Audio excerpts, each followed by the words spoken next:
Amy Whitaker. She's the author of Art Thinking, a book which discusses the merging of mindsets of art and the tools of business to protect space for open-ended exploration.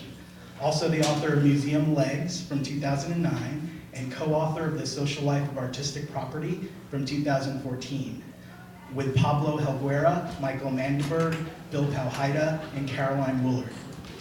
Whitaker approaches economics and finance as creative design mediums themselves and teaches business to artists and arts administrators. Her research concerns art and the blockchain and how artists can hold on to equity in their work, becoming investors as well as creators. Tonight, Whitaker will introduce some of the ideas of art thinking, which is a framework for moving forward experimentally, and share her work on artists as investors and how the blockchain democratizes and upends the current state of art markets. Whitaker holds an MBA from Yale and an MFA in painting from the Slade School of Fine Art. She is an entrepreneur in residence at the New Museum Incubator, an assistant professor at NYU Steinhardt in visual arts administration, and has served as business strategy mentor to the TED Fellows and grantees of the Joan Mitchell Foundation. Whitaker has taught and lectured widely, including schools like Williams College, California College of the Arts, the Rhode Island School of Design, and the School of Visual Arts, and at companies like Maricon, IBM, and Google. She's held positions in art museums such as the Guggenheim, the Museum of Modern Art, and the Tate. Please join me in welcoming Amy Whitaker. I want to just give away the subject of the talk right at the beginning. I want to talk about three main ideas, and they're all connected to this picture. This picture is about the intersection of what it is to be an artist, a business person, and a citizen. I think it's fair to say that all of us are business people, whether we like it or not. We live in the midst of one of the most vast and complex market economies of all time. We are also all artists, and I know I'm speaking into a room of professional artists, but I think that everyone is an artist. I believe that everyone has a capacity for original thought and the ability to make a contribution that's uniquely your own. And I also think that we live in communities with other people, and that arguably we live at a time that's quite oriented toward individual development and self-interest, but that actually we have the capacity to build things that are much larger than ourselves. We have the capacity to be citizen artists, to think about what the big questions of the day are. And that's what I really want to talk about. So the three ideas which map some of the intersections of this Venn diagram are: art is a proxy for independent thinking, and independent thinking is the greatest lever of power in any democracy. Just think for a second about how many attempts there are at the moment to cause people not to think fully and independently. Number two, business models are the design medium of our time. I'll come to this a little bit later, but I often use a metaphor when I'm teaching that there's the letter and the envelope. The letter is the work itself, and the envelope is the system in which the work can exist. And we live at a time where there's a profound responsibility and calling to design systems that support creative work and creative workers. I personally do research on how the blockchain can help do that, but this is a larger question, and it's a collaborative design question. Many of the solutions are not personal to you and your practice. They're about talking to other people and coming up with common solutions, collective solutions.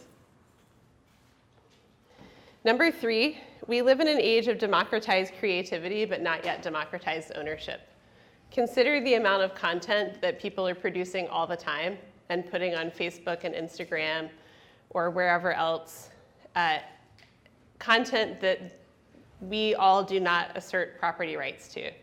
Content that is not just freely given, but automatically owned by large corporations. I see a huge opportunity to design structures around this. And the context I want to give for these three ideas is an introduction to art thinking. Art thinking is really a process of inventing point B, of making space in your life among all the other things, all the things you know how to do really successfully, where you go from A to B without thinking, to make space for the thing that you don't yet understand, that you don't yet know the answer to, that is somewhere beyond the point A world that we all live in. So this is a definition of art, a working definition of art that is adapted from Heidegger's essay on the origin of the work of art, which I actually don't recommend reading unless you have a great appetite for dense theoretical writing. All the words make sense, but they're in a confusing order. And I know that not only as a reader, but as someone who's assigned it in class and seen people almost weep. I mean, I'm kidding around. But the idea adapted from that essay is that a work of art is something new in the world that changes the world to allow itself to exist. Something new in the world that makes space for itself. And in the process of making space for itself, invents a new world. This is the act of inventing point B.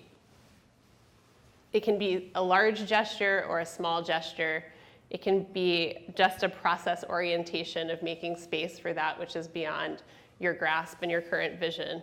But that's this idea of art as a process here, and the core idea of art thinking. Now, I know a lot of people talk about design thinking, and I used to teach across the street in products of design, and where people talk a lot about design thinking. And you know, there are a lot of similarities between art thinking and design thinking as processes. Fundamentally, art thinking has a question orientation, and design thinking has a refine the solution orientation. Design thinking, you often have an external brief. Design thinking has been kind of taken into corporate life and necessity of profit motive. Art thinking is where you make space in your portfolio of projects for pure exploration, for looking into things that are big, important questions, whether you can answer them yet or not. So let me just talk a little bit about art to tee up this idea and then take you through the basic parts of the art thinking framework, which is also not just about art mindsets, but about kind of how your creative and your practical life come together. Like sort of how to have the structure in which this sort of open-endedness can occur. So art, I think, and business still suffer from more acceptable stereotypes than many parts of the academy. Like I think there's still a sense of the artist as a mythic genius, or the starving artist, or the artist as a kind of irresponsible person who likes to sleep late. Whatever the stereotype is, there's a cultural idea of the artist, and there's a cultural dream of artists. And I say this as someone who teaches business to artists. There's a cultural dream of just being able to make your work all the time and ignore the world. LMCC, the Lower Manhattan Cultural Council, has done some studies, and other people have, and informally, even successful artists spend about 20% of their time on art and 80% of their time on administration around art.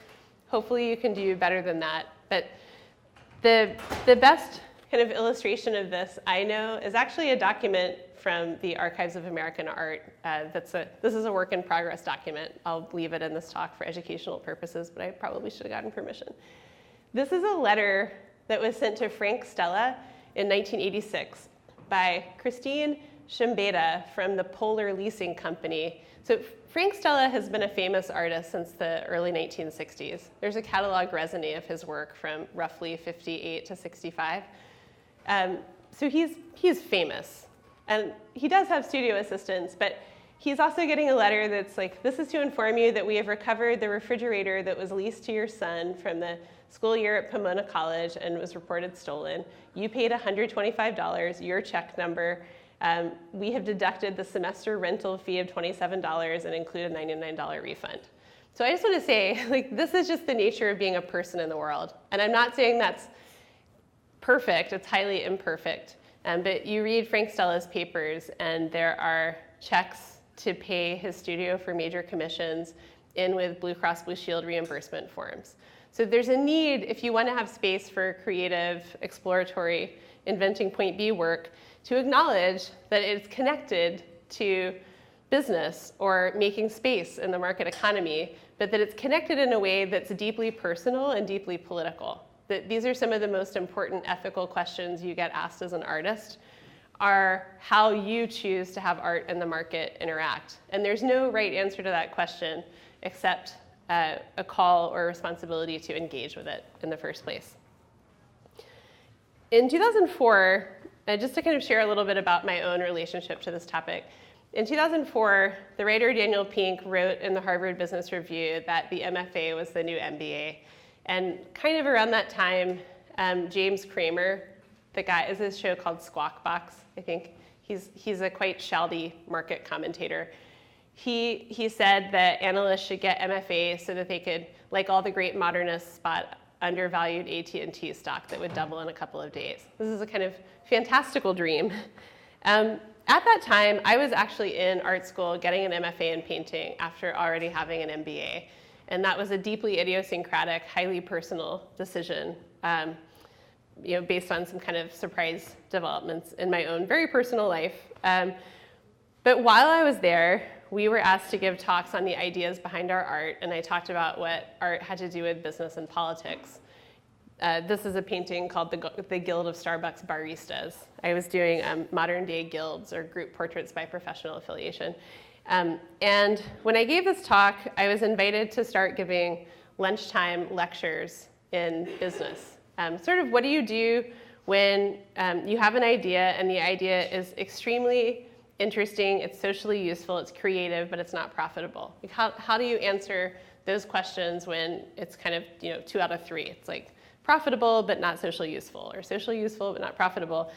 And as I was doing that, I really was kind of giving people a primer in the market economy. It wasn't professional practice, wasn't how to sell your work. It was, this is the structure of the world. What do you think? How would you pull up a chair to this as if I were talking about what you could do with paint and canvas?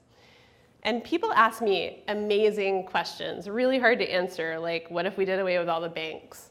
And this is really the starting point of art thinking. Like, I spent a long time feeling like I was a really weird person, that I had an MFA and an MBA, like a decade of what I affectionately referred to as the wilderness years of narrative and coherence. But actually what I think is weird is that we don't have better language to connect those things. That all of us have a deeply practical self and a protective, evolutionarily developed kind of, I might be getting chased by a cheetah self, I'm being glib, and also a creative self, a kind of highly original, unprogrammable self. And how these two things fit together is not always easy, but it starts with a question, and it starts with a level of awareness of the context in which you're asking that question. So I like to remind myself that we live in a point B world that is still in formation. If you look back even to the 1980s, to the role of women in the workplace, it's very different than it is now, and I know it's pretty short of perfect now. Or if you look back a little further and you think about how much you can take for granted the ease of air travel, how much our lives are dependent on being able to fly in a metal tube across the country or the ocean. Or think about something like car safety. Like, I grew up when people had lap belts, maybe, in the front seat. Or space travel, or even something like electricity. And a lot of these projects came about through genuine curiosity, not through knowing the practical applications ahead of time. A lot of these things came about from people starting with questions that boil down to an optimistic and a pessimistic version of what's possible. The sort of, wouldn't it be cool if, and I wonder how I can make this better. So you can take this question and apply it to your art. You can take this question and apply it to your life. You can take this question and apply it to the pretty problematic state of the world. I'm speaking on a day that the President of the United States was not invited to climate talks in Paris, and in my home state of Alabama, Roy Moore is on a ballot that is even contested. And that is not about partisanship, that's about kind of structure of democracy, structure of conversation. We are always inventing a point B world, and there is a hopefulness that we can invent the point B world that we want to live in, but it's in play. It's happening right now. It's not static. And so these are the questions that we have a responsibility to engage in ourselves and in conversation with other people to kind of create the art project of the world itself.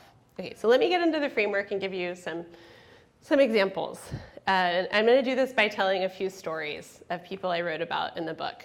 And the first person is this guy. Does anyone recognize him? Yes, that is Roger Bannister.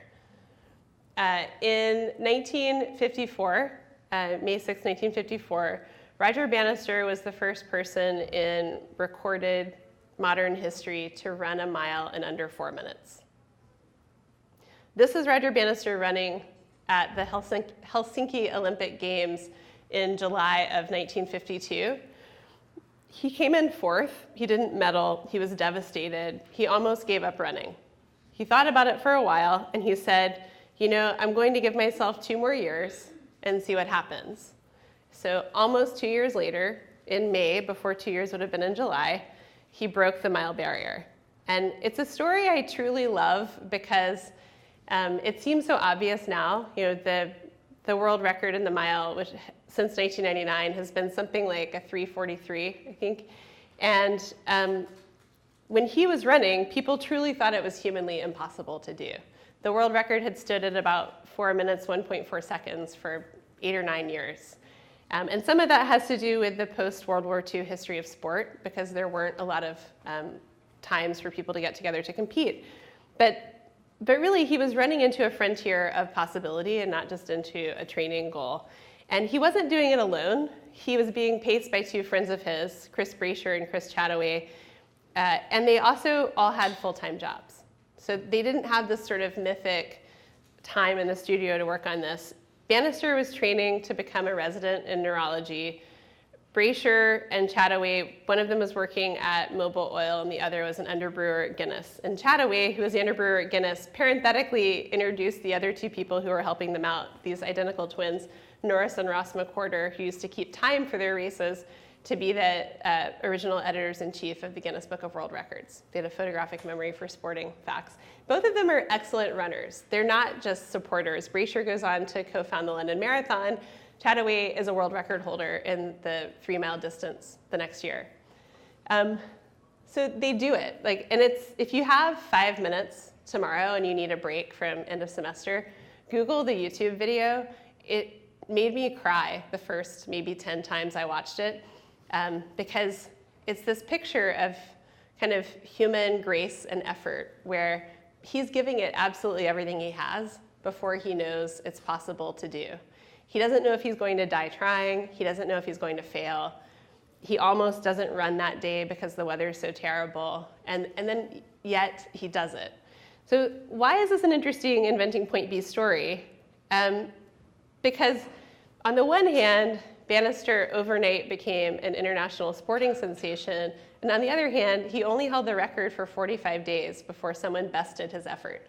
So just consider the difference here in the Inventing Point B sense between seeing that something is possible and doing it incrementally better and moving forward without a template when you're the first one. And this is the space of art.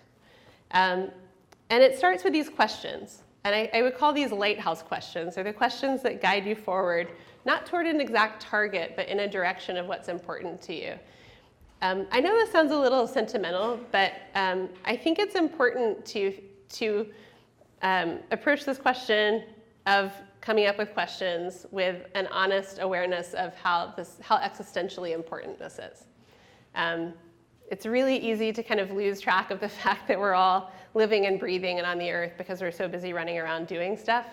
Bronnie Ware, who was a palliative care nurse, wrote about the regrets of the dying, people she interviewed at the end of their lives and asked them about what they regretted. And one of the top regrets was not having the courage to live a life true to oneself, doing what was expected. And so I think this is the kind of core root structure of how you think about your lighthouse question is, what question would you ask if it really didn't matter if you successfully answered it? Which question would you ask and accept the nobility and dignity of failure? Sort of like a researcher who tries to cure cancer and doesn't, and has the dignity and nobility of that. What's really important to you? And it doesn't have to be a question of saving lives. It can be a question of making lives worth saving. It can be a question of kind of additive, humanistic approaches as well. It doesn't have to be about death and dying or solving a crisis, but it might be. So this is the orientation. This is the orientation just to yourself. What's the question that you really want to work on? And you can have many, you can have one, it can be big or small. But what's the kind of values orientation for you, the direction? And one of the things that I think is most heartening about starting to ask a lighthouse question is good news, bad news. Like, you have no idea how it's going. Human judgment is incredibly fallible, and things we think are great failures are minor slips on the way somewhere else, and things we think are great successes are base camp and not Everest. I was really moved once to read the story of George Fairchild, who was the chairman of the IBM Corporation when they were listed on the stock exchange in 1916. And I feel like he probably celebrated, but consider what's happened in the life of computing and the IBM Corporation since 1916, right? It's a base camp, everything is. At the same time, you could think of someone like Winston Churchill, and there are tons and tons of stories like this. I'm sure you know a few yourself, but people who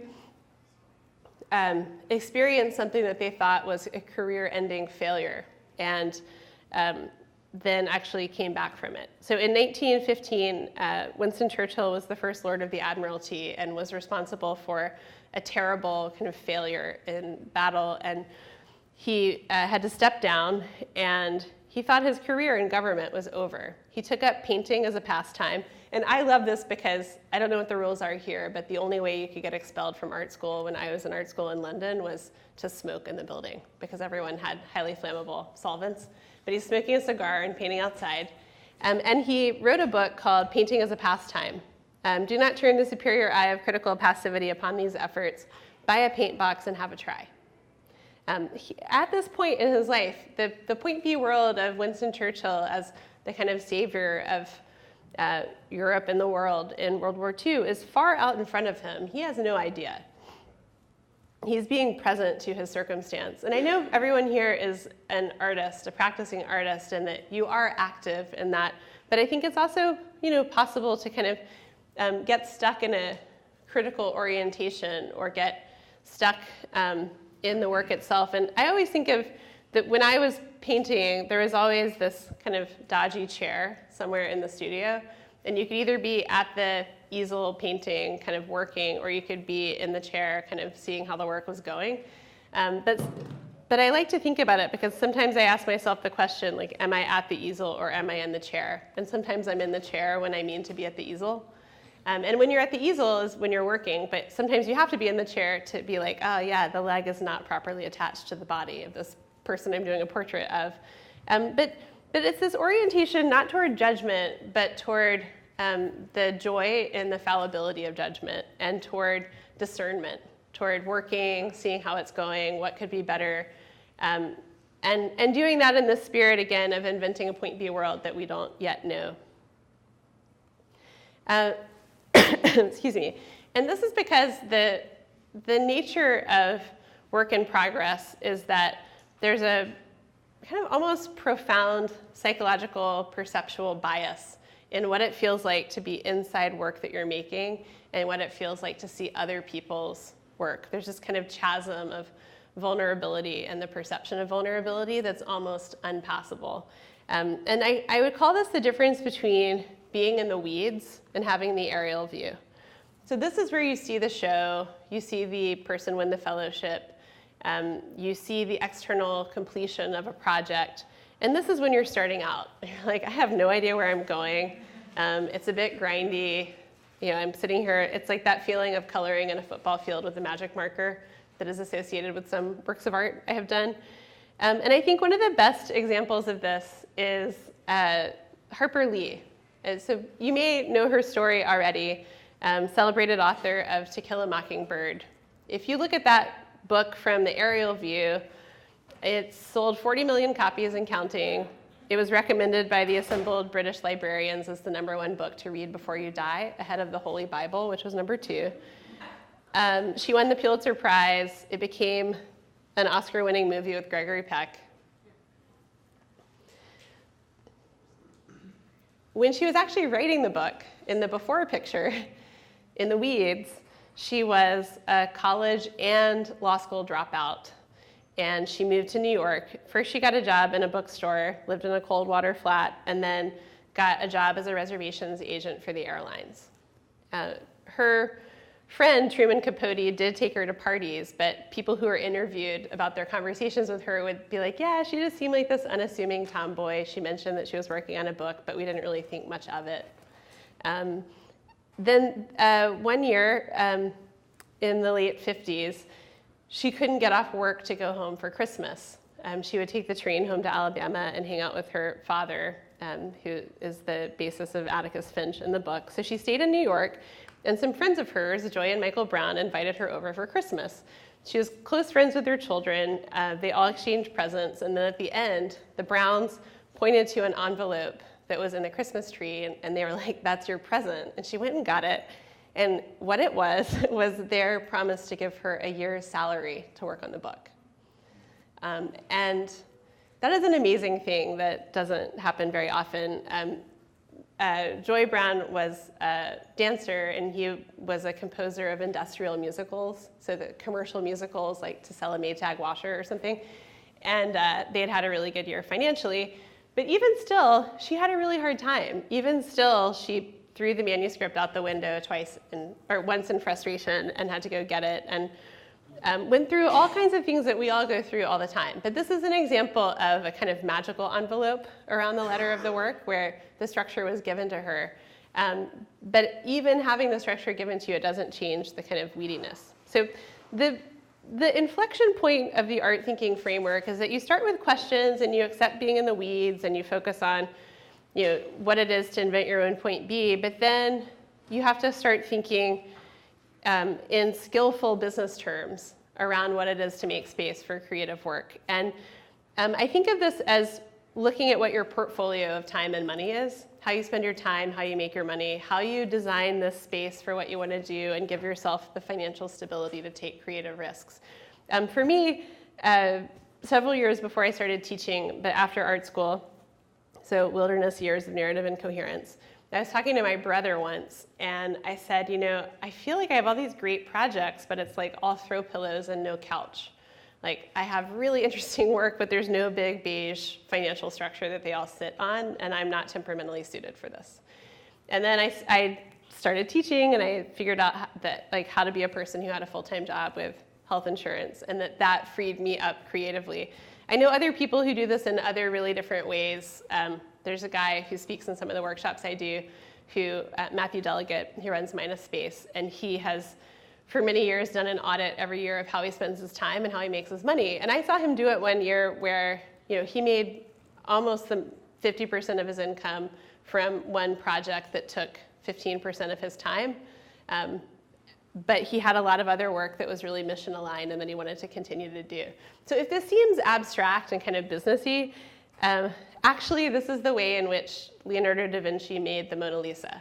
So this painting was the throw pillow. The couch, the thing that supported his job was, well, this is a Rubens depiction of it, but the work doesn't survive. It was a big mural in the Palazzo Vecchio in Florence that was meant to depict the Battle of Anghiari and reality TV sparring of that era. Michelangelo was on one wall, Leonardo was on the other. The contract was very specifically crafted to release Leonardo from it once he got the cartoon of the fresco up on the wall. He experimented with materials. The whole thing cracked and fell off, and then he just was like, well, contractually, I'm done. But that project gave him a studio, it gave him a stipend. So these are not idle questions, and they are business questions. This is a classic business strategy chart called the growth share matrix that was popularized by the Boston Consulting Group. So if McKinsey is like Harvard, BCG is like Yale, in my opinion. And Bruce Henderson made this picture in 1970. It's a 2x2 matrix. That's always a hint that it was made by management consultants. And it's a chart of market growth versus market share. And it's meant to help large conglomerate companies look at their different divisions and see which ones are doing well or poorly along these axes. So if you see the term market growth, even I glaze over at the business jargon.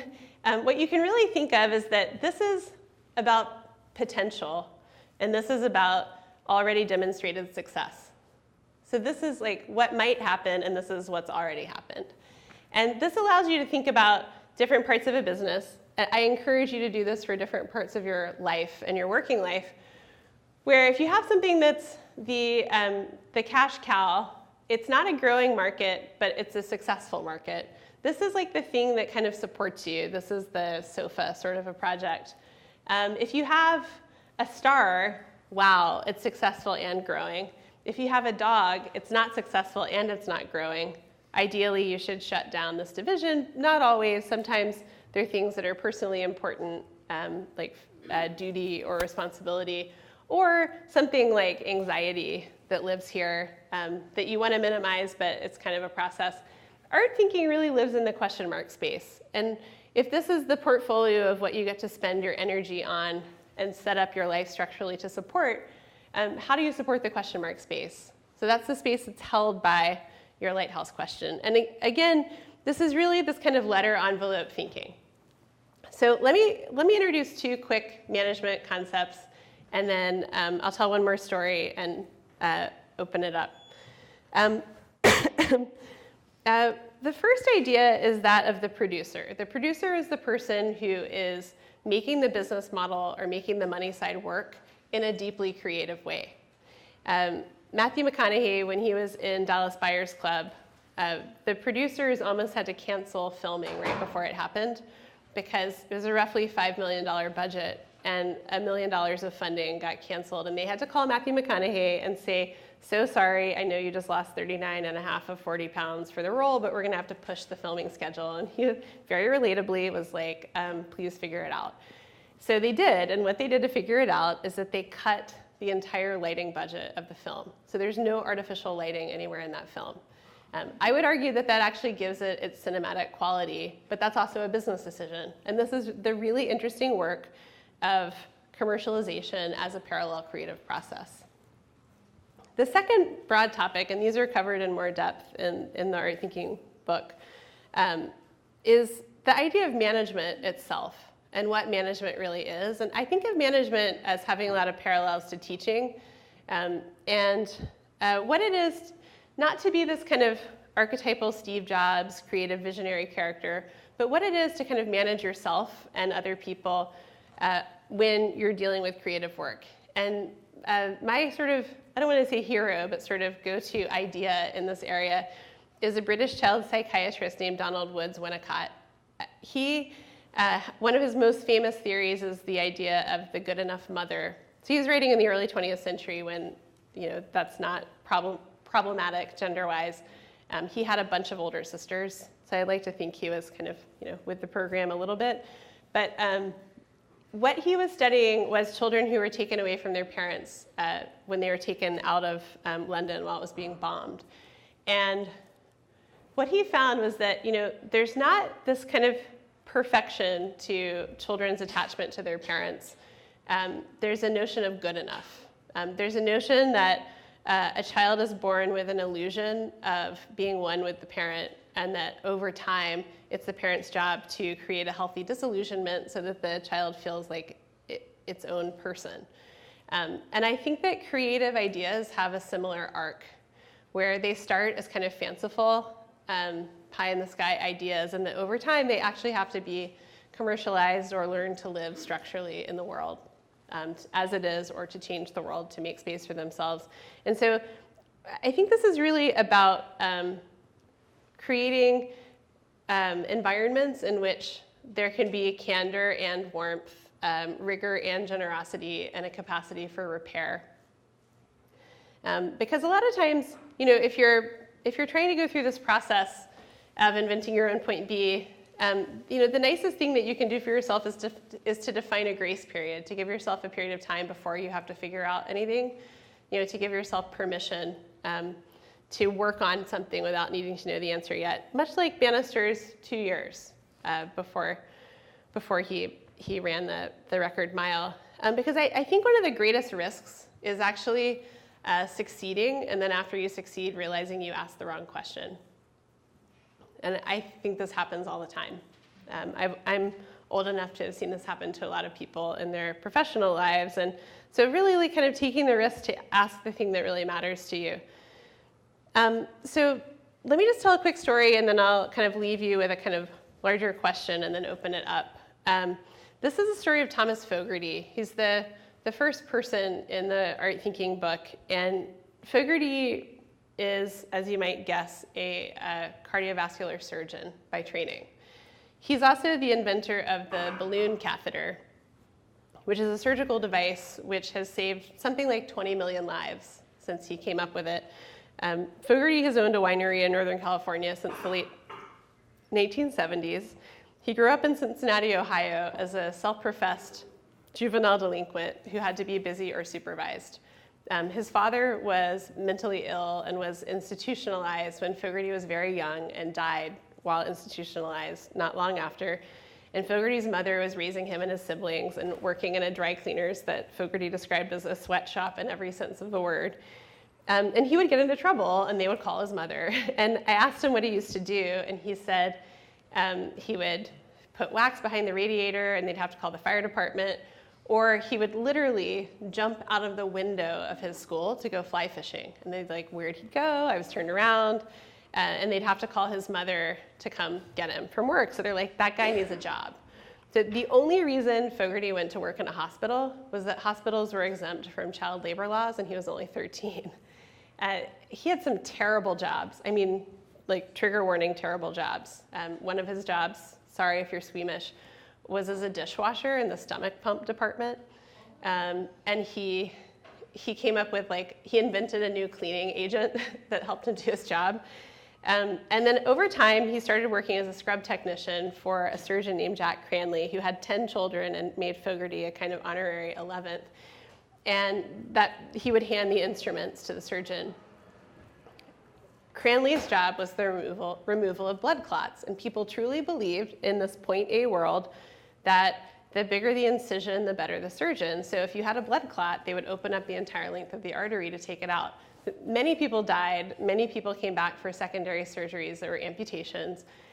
And Fogarty said, there has to be a better way, rather extreme version of wouldn't it be cool if? And so Cranley encouraged him to tinker, and he did. And Fogarty had actually invented something earlier in his life when he worked in a mechanic's garage, but the mechanic garage owner owned the invention because of work-for-hire shop rates. So Fogarty just tinkered in his own attic. He was very mindful.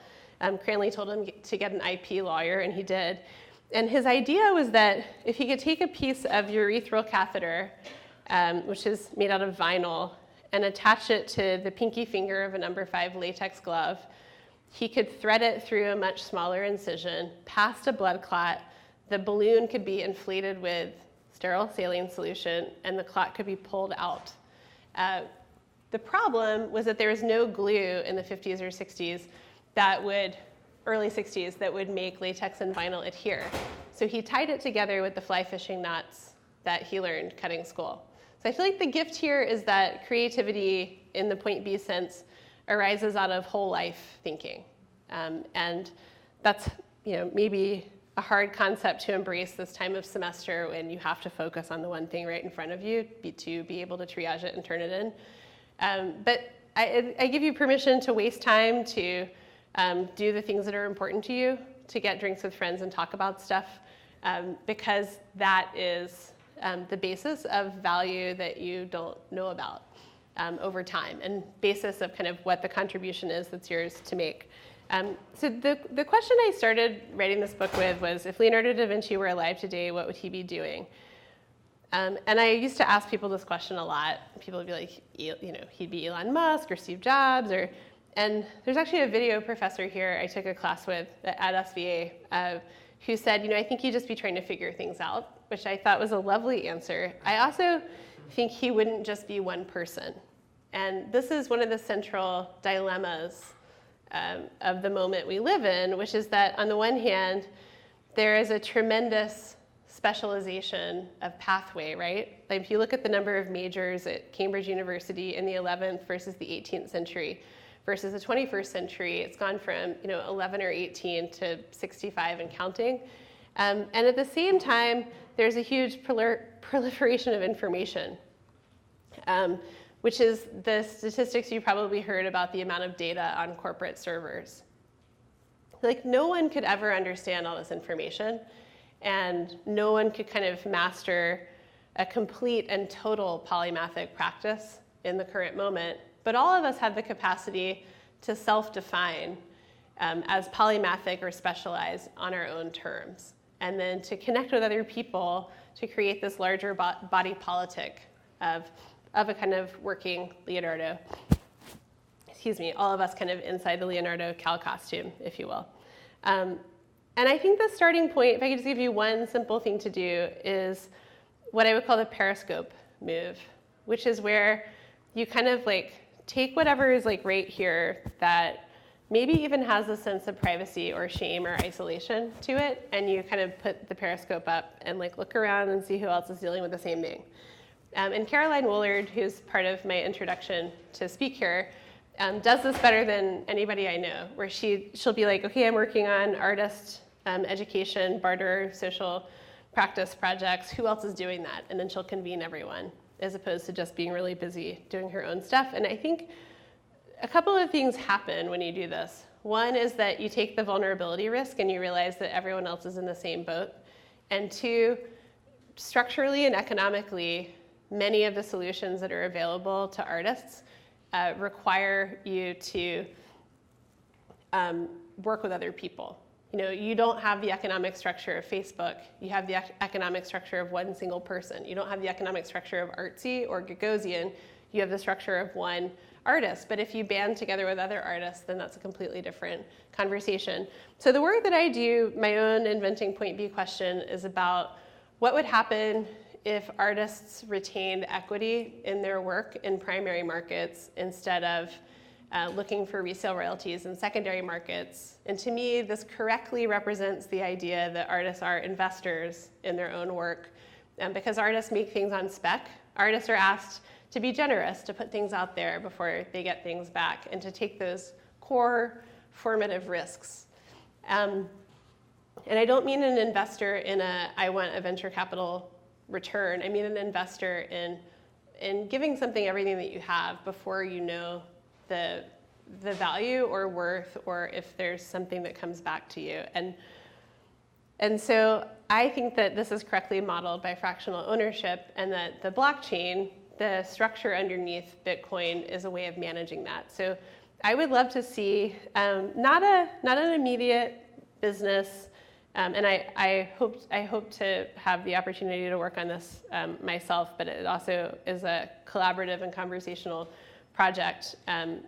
A business that's not started and has to get to scale by 4 months from now, but a cathedral business, a business that's built out of artists issuing work out of their own studios, taking ownership responsibility, acknowledging that they are the investor and the creator, and doing that in collaboration with galleries or otherwise, but doing it through the blockchain so that there's a kind of provenance record of which the artist is the core root structure.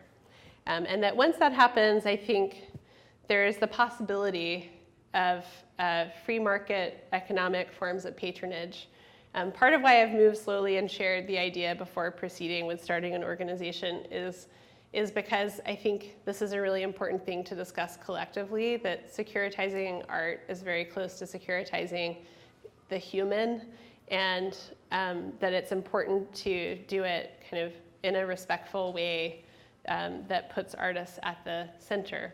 So what I'll say in closing is that I had a sort of hilarious aha moment over the summer reading a book about sociology of the arts when I realized that I was a Marxist, because I've spent years in rooms where I look like the rapacious capitalist and everyone else is actually a Marxist, and we're doing a social practice book. And I'm a Marxist because I constantly study power dynamics, and I believe in the responsibility of praxis, or the attempt to correct or engage with those imbalances. But in this case, the irony or the wrinkle is that I believe those tools are tools of free market economics, that I believe ownership and property rights are the tools that make that happen, and that is in concert with both technology and a kind of renewed sense of political faith in a kind of common project of democratic governance. So with that, I will open it up to any questions you may have. Thank you. I was just curious, in terms of your final comments, if you have more of an outline in terms of what you think that looks like, and how an artist can manage in that way? Yeah, you mean how the blockchain project looks? Yeah, so I wrote an academic article laying out the idea. I first gave a paper. Well, I've been working on it for a few years, but I gave a paper at the College Art Association last February, and pardon me, was invited to submit an article that will be published in Visual Resources shortly. And that kind of lays out the core idea. In terms of the mechanics, I am working on starting an organization that will be built on the blockchain that allows artists to issue work from their studios. But it's pretty early days, so I'm kind of in conversation with people about it and connecting with people, and I'm trying to imbue a for-profit structure with hospitality and conversation, not just kind of extractive thinking. So I'd love to have more conversations about it. There are a number of people who are working on blockchain projects in the arts, and a couple of them are on the artist side, most of them are on the collector side, or kind of operating at the top of the secondary market. And so in terms of a roadmap, it would just be really simple. You would have an account on a platform that uses the blockchain for authentication, because you're registered, so we know the work is coming from your studio. It's more complicated in the secondary market if works are coming back to sale, but I think if you start at the artist level and artists decide to do this, then there's a standard contract, and I'm working on drafting that, that allows people to retain equity. And then over time, there are infinitely many variations, and hopefully a secondary marketplace where those shares can trade, so that you own 10% in a painting. 5 years later, you turn around and sell half of that stake to someone else, maybe for more money than it was worth when you first sold the work. So that's the line of thinking. Thank you. And sorry, just to say, I'm an advisor of record to a company called Bitmark that is based in Taipei, that has built a blockchain blockchain registry of authenticity far beyond the arts. And I would like to work with a company like that, so that it doesn't have to be art specific and can generalize to gig economy creative work of any kind. So that there's a shift from being paid a salary, which is a rental of time model, to being paid partly that way and partly as an investor, and having kind of self-determined flexibility about the structure of compensation. Hello. I know Hi, I walked in halfway, but I just wanted to ask if you covered it, or if you could talk a bit more. But I feel like I am hearing a lot of conversations with artists who, kind of getting over this mental shift of wealth as being a bad thing, or taking ownership of your art, and even the kind of economic machinations of that. And so I guess the question that I have for you is sort of having a foot on both sides of the equation. What are some of the mental blocks that you see artists having with approaching wealth and saying, yes, I do want to be wealthy, or I do want to be financially stable, and how do you kind of help them navigate that? I have so many answers to that question. I think part of it is the way that business has been approached in the arts. That it's, and I wrote a piece about this in Hyperallergic a year or two ago called "Why Teach Business to Artists?" I think there's a kind of first stage of business in art school, which is let's ignore it and pretend it doesn't exist and just do the work. And then there's a second stage, which is, hey, everybody needs to know business, but business is being introduced as an inflexible set of rules or a belief system. And that, so you're like, oh my gosh, I went to this business class, I'm going to this party, now I have to kind of myopically promote myself because that's what I'm supposed to do, I'm supposed to market my work. I have to be greedy and ask people for money, and this is the pressure on me, oh no, oh no.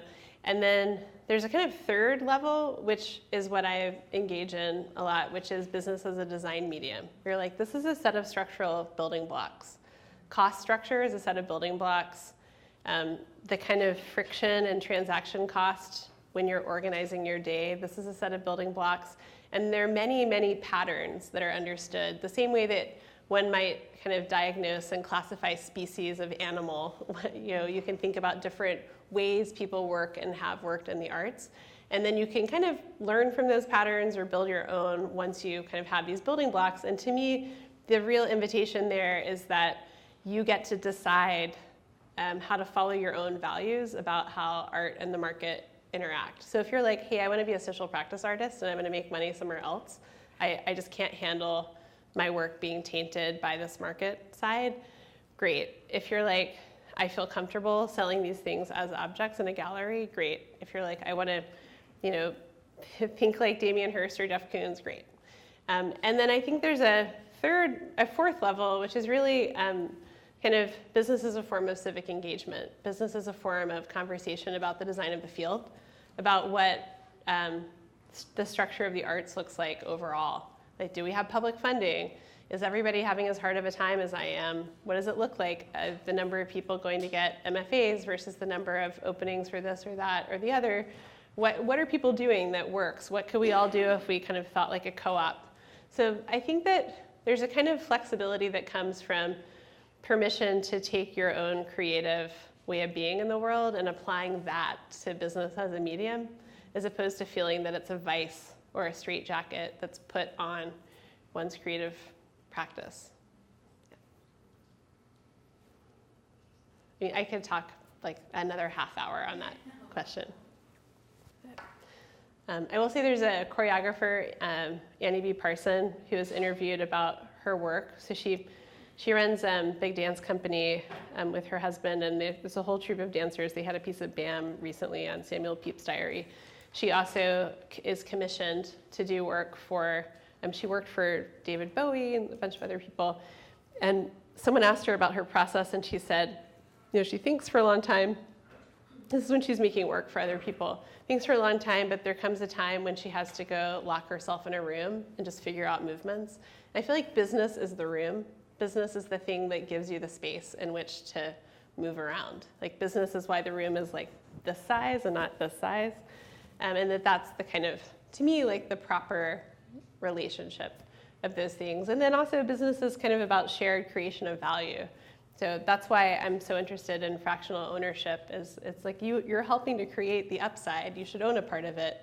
The whole belief system behind economics is that price equals value, that markets work because they can assign a price to an amount of value. And that is very hard to do in the case of early stage creative work. And so that's what ownership and property does. It assigns a fraction at a time that it's very hard to know a dollar amount.